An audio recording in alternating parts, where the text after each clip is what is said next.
Bonjour à tous, avec l'aide de Dieu, le Hayom Yom du 16e jour du mois de Shvat. Tout d'abord, le rabbi nous dit qu'il faut étudier le Chumash du jour, le Télim du jour, le Tanya du jour. Puis le rabbi ramène ce que le rabbi précédent, Rabbi Yosef Yitzhak a dit, mon père a dit, en faisant référence à son père, le rabbi Rachav, Rabbi Shalom Dovber, qui a fondé la yeshiva Tomchet Mimim en Tavresh Nun Zayin.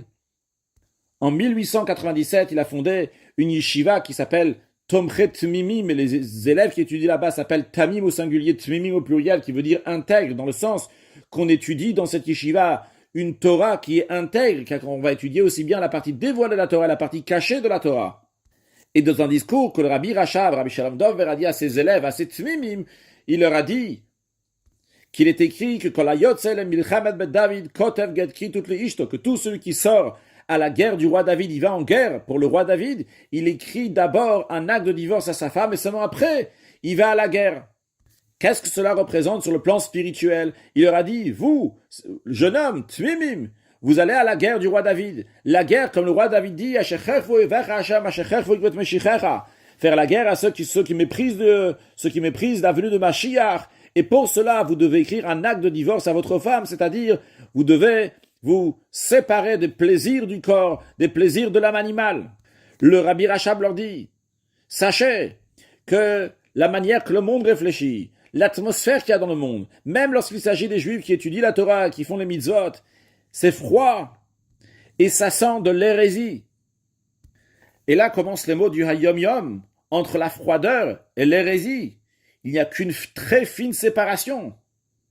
C'est-à-dire, le Rabbi Rachab leur dit que même lorsqu'on étudie la Torah, on peut trouver des paroles de nos sages comme ça qui vont essayer de rendre plus posée la personne, la refroidir, et refroidir des Juifs dans le sens simple de la Torah. Et c'est pas comme ça qu'il faut étudier la Torah. Alors comment il faut, étudier la Torah? Le Rabbi Rachab continue. Il est dit dans la Torah, qui availle Elokecha shochlao, car l'Éternel, ton Dieu, c'est un feu dévorant. La divinité, c'est du feu qui dévore. Donc l'étude doit être avec la chaleur du cœur, c'est-à-dire que lorsqu'un chassid étudie la Torah, il doit savoir que chaque mot qui est dans la Torah, c'est la pensée de Dieu, c'est la sagesse de Dieu, la volonté de Dieu. Et de la même manière que comme on était au mont Sinaï, on était avec une grande crainte devant Dieu, de la même manière, chaque mot de la Torah, on a aussi cette crainte. De même, lorsque le chassid y prie, ça doit être aussi avec la chaleur du cœur. Il y a certaines synagogues sur lesquelles, sur le pupitre, il est écrit « Dalif nemiata omed » « Sache devant qui tu te tiens » pour que le pupitre va savoir devant qui il se tient.